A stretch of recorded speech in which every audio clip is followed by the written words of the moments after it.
Monte La Salle Range lies an area of southeastern Utah known as Canyonlands National Park. This is a place of incredible vistas, of cliff-walled valleys filled with pinnacles of strange shapes, of deep canyons of burning colors, of strange weather-carved formations.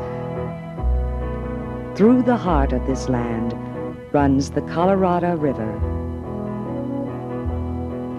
Major John Wesley Powell was the first person to float the Colorado River. This Civil War veteran, who lost an arm in the Battle of Shiloh, first floated the river in 1869. We have asked Major Powell to share a few of his original pictures with us during the course of our slide presentation. Well, thank you. I'm always glad to talk to you about the Canyonlands of the West. I believe the canyons of this region to be a book of revelation in the rock-leaved Bible of geology. Our rugged, sturdy boats were rigid and heavy, very much unlike your modern, lightweight, flexible boats. I rode in an armchair on my boat, the Emma Dean, so as to better make observations. For the next 5 days, on the rubber boats of the Colorado River and Trail Expeditions Company, we'll float the river from Moab, Utah to Lake Powell. Each of us will pack our possessions in waterproof black bags or steel boxes provided by the outfitters. Later, we'll learn from experience why it's important to protect everything from submersion. The boatmen carefully tie down all the gear before each day of floating. Each of our rubber rafts carries no more than 5 persons and the boatman. This is really the way to see the fantastic Canyonlands. The well-trained, experienced boatmen run the river silently, without the smell of gasoline vapor or engine noise to disturb the tranquility of this unspoiled land. On quiet stretches of the river, we get a chance to take a turn at the oars. We begin a typical day on the river. Often the awesome canyons seem to box us in. In other places, spectacular views stretch before our eyes. On this part of the Colorado River, the current flows easily, with only an occasional ripple on the smooth surface of the water. Most of the morning, we relax and enjoy the scenery and the sun. At times, thin clouds move in, and the whole appearance of the river and the canyon changes. At noon, we beach the boats at a pleasant spot. A tasty cold lunch is laid out. The fresh air has whetted our appetites. We're eager to get at the food. After lunch, there's often time for a rest or even a short nap. This is not just a float trip, though. Most of us do a lot more than lay around and enjoy the sunshine. We often hike up the side canyons. Away from the river, this land is even more remote. Sometimes we climb to overlooks of the river. Other times, we hike back in among the cliffs. And we find places that overwhelm our sense of scale and proportion. We climb up to caves and natural arches, or turn to look at other wonders. The beauty is not just in massive cliffs and deep canyons. A smaller, balanced rock, glowing with flaming color, catches our eye. We find rock that has been polished by the river at raging flood. In other rocks, We find the water patterns made by ancient seas that covered this land millions of years ago. Except at the banks of the river, this is a desert land, but everywhere we find life. The setting sun adds beauty to a hedgehog cactus. We find a flower at the base of a dead and blasted juniper. A lacy-winged damselfly. A small lizard scurries over a rock. We see many sorts of birds, including blue heron. Once we even come across a herd of mountain sheep. In the afternoon, we discover a flock of mountain sheep on the rocks more than 100 feet above us. We land quickly out of sight, and away go the hunters with their guns. Soon we hear firing. We lash our prizes to the deck on one of the boats and go on for a short distance, but fresh meat is too tempting for us, and we stop early to have a feast, and a feast it is. 2 fine young sheep. We care not for bread or beans or dried apples tonight. Coffee and mutton are all we ask. The rocks themselves give evidence of life that was here when this land was under a warm ocean. These are the stems of crinoids that lived in the covering sea hundreds of millions of years ago. There are also traces of the men who once inhabited this barren land.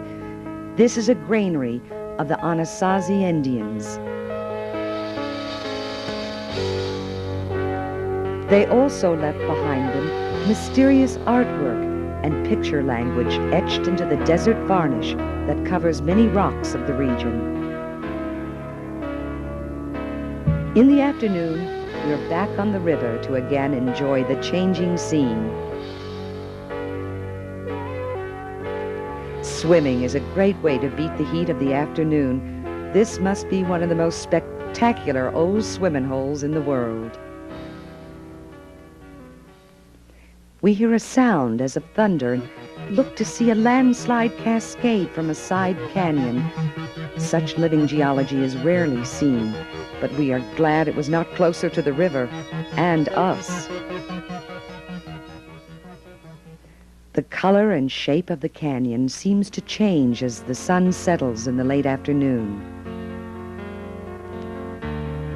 As evening approaches, we make camp at one of the unspoiled sites on the river. A portable restroom facility is set up. We constantly strive to minimize the effect of our presence on this different but beautiful environment. All human waste will be carried out. The fire is made and the evening meal is prepared. There's time for another swim or just simply relaxed river watching. The river rolls in solemn majesty. The cliffs are reflected from the more quiet river, and we seem to be in the depths of the earth, and yet we can look down into the waters that reflect a bottomless abyss. Early in the afternoon, we arrive at the head of more rapids and falls, but worried with past work, the afternoon and evening are spent by the men in discussing the probabilities of successfully navigating the river below. The delicious supper is soon ready. We return to camp. While eating supper, we very naturally speak of better fare, as musty bread and spoiled bacon are not palatable. Soon I see Hawkins down by the boat taking up the sextant, and I question him. He replies that he's trying to find the latitude and longitude of the nearest pie. On the morning of our 4th day on the river, the fire is kindled early. We have our usual hearty breakfast. All unburned charcoal from our fire is scooped up and carefully packed to be taken with us from the park. Our guides have as their motto, take nothing but pictures, leave nothing but carefully placed footprints. Today, special care must be used in packing our personal belongings. Today, extra effort must be made to be sure everything is securely tied in the boats. Because today, we run the rapids of Cataract Canyon. We start this morning on the Colorado. The river is rough and bad rapids in close succession are found. 2 very hard portages are made during the forenoon. After dinner, running a rapid, the Emma Dean is swamped and we are thrown into the river. We cling to the boat, and in the first quiet water below, she is righted and bailed out. But 3 oars are lost in this mishap. The large boats land above the dangerous place, and we make a portage which occupies all afternoon. Whenever possible, the boatmen go ashore to study the worst rapids before we run through them. In some places, we are able to watch other boats in our party make a run. This is exciting stuff. In the few quiet stretches between the rapids, everybody turns to bail out the boats. Now it is our turn. We rush toward the standing waves of the rapids, and over we go. After 15 miles of the almost continuous white water of Cataract Canyon, we enter the headwaters of Lake Powell. The lake is formed by the Glen Canyon Dam. We pack our equipment at rubber boats on a motor-driven pontoon boat for a quick trip down the lake. This lake is named for John Wesley Powell.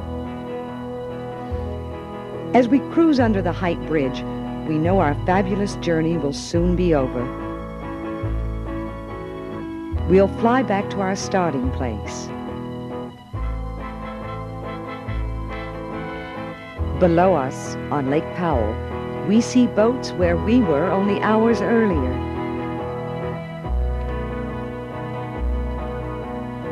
We fly over the rapids, which only recently provided us with our thrilling ride. The spectacle of the incredible landscape is little diminished, even when viewed from our airplane. The river trip took us 5 days. Now we cover the distance in a flight of less than an hour. We'll never forget this remarkable journey we made on the Colorado River through Cataract Canyon.